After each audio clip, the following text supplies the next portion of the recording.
Welcome back, focused learners, to another explainer.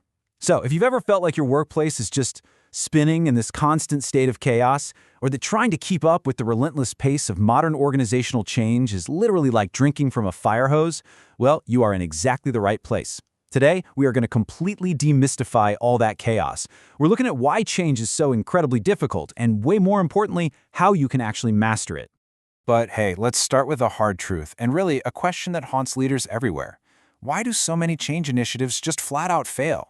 It's kind of a paradox, right? I mean, we all know we have to adapt or face extinction, but the second we try to force that change, boom, we are met with overwhelming anxiety and resistance.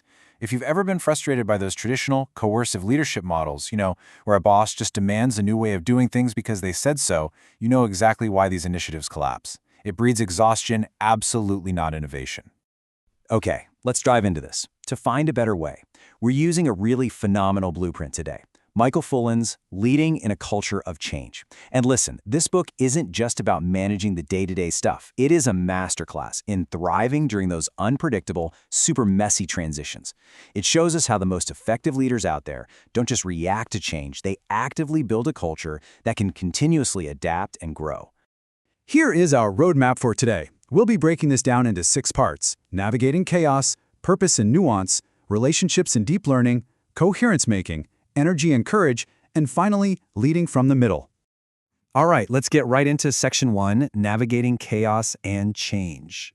So, there is a totally stark contrast between the old way of leading and what we call the complex change model.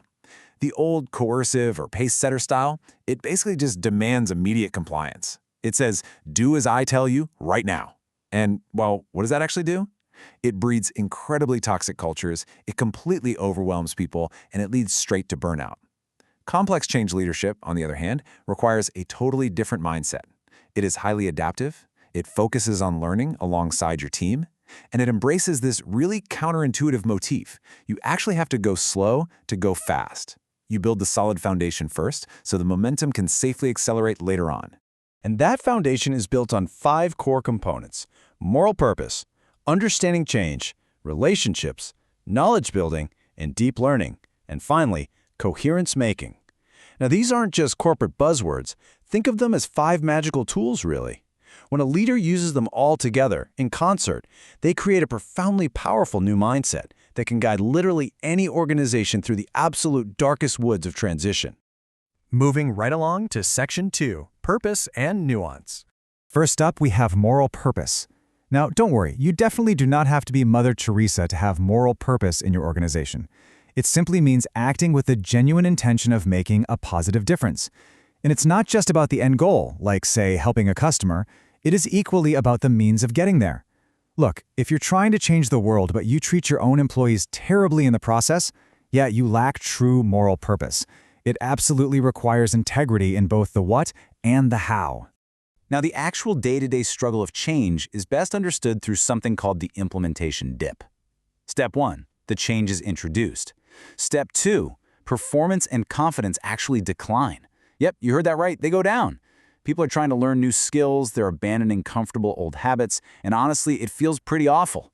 But then, step 3, you see a gradual recovery that leads to actual sustained growth. By understanding this little nuance, a leader normalizes the anxiety. You expect things to get worse before they get better, and that keeps you from just abandoning ship the second things get tough. Which brings us to Section 3, Relationships and Deep Learning. Think about the interconnected elements of commitment, hope, relationships, and results. Fullan makes this crystal clear.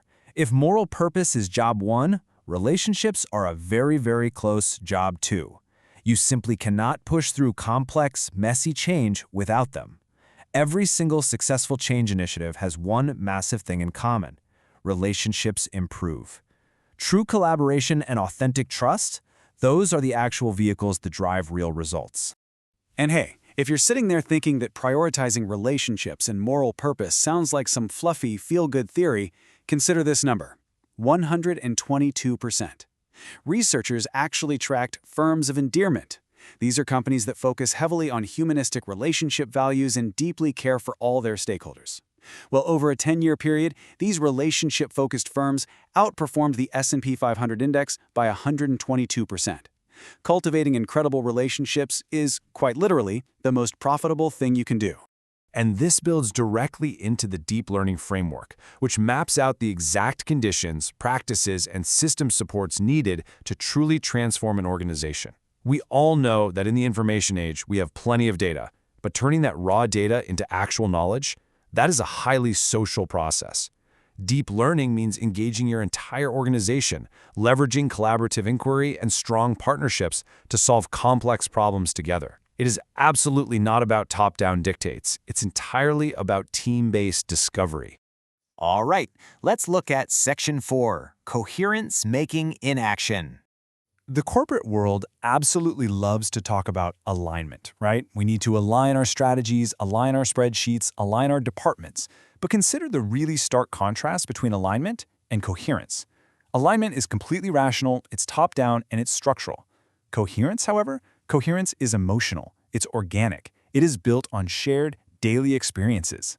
We really need to unlearn this deeply ingrained habit of demanding simple alignment and instead start fostering deep, meaningful coherence. To put it as clearly as possible, coherence is the shared depth of understanding about the true purpose and nature of the work. You cannot just mandate coherence in some PDF memo. You're not going to achieve it through a rousing motivational speech at a corporate retreat. It must be experienced. It is forged right there in the day-to-day interactions, the shared struggles, and that mutual problem-solving we were just talking about. Next up, Section 5, Energy, Courage, and Relentlessness.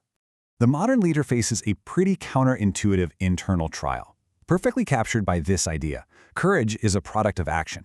We usually think, we need to muster up a bunch of courage before we can tackle a hard problem. But Fullan flips conventional wisdom entirely on its head here. You don't start with courage, you develop it. You step out of your comfort zone, you take action, you struggle, and that exact process is exactly what builds your courage. And this creates what is known as the energy, courage, relentlessness constellation. It's this beautiful reciprocal cycle. Tackling hard change alongside your team actually builds your confidence. Then, that newfound confidence fuels your energy to push even further, which in turn makes you more relentless in pursuit of your moral purpose.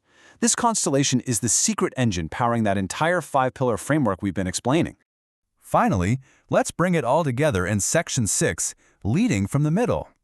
Whenever you're dealing with a large system, you typically have 3 distinct levels of change: the top, the middle, and the local. You have the top, think corporate HQ or state government. You have the local, the individual branches, stores, or schools. And then you have that middle layer, the district or regional managers. Now, quite often, the top is incredibly disconnected from reality, and the local units are totally isolated from each other. The absolute key to managing this multi-layered chaos? Activating that middle tier. The middle tier actually acts as the ultimate coherence maker. They connect local, on-the-ground realities with those big top-level goals. They create absolutely vital feedback loops. And the real punchy takeaway here? They do all of this without waiting for permission from the top. You do not need to be the CEO to drive systemic transformation. The middle is where the flywheel of collaboration actually spins. If you are in the middle, you have the power to create a localized culture of change that, eventually, transforms the entire system.